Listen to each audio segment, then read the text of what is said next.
Hey there, and welcome to Classkick. I don't have to rebuild assignments every year or for every class. One of the biggest time savers in Classkick is that once you've created an assignment, you never have to start over. Need to make a change? Simply open the assignment and edit it. Update directions, adjust questions, or add new content whenever you need. If you'd rather keep the original version, you can make a copy instead.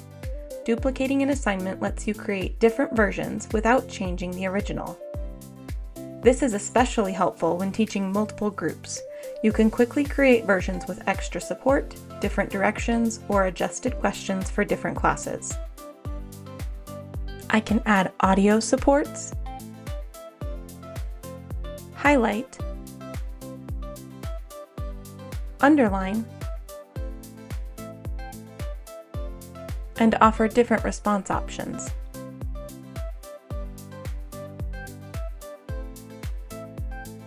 You can also assign the same assignment to multiple classes.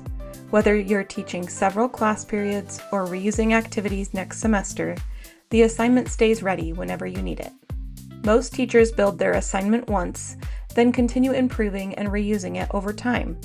The more you use Classkick, the more content you'll have ready to go. Build it once, reuse it whenever you need it. Learn more at classkick.com.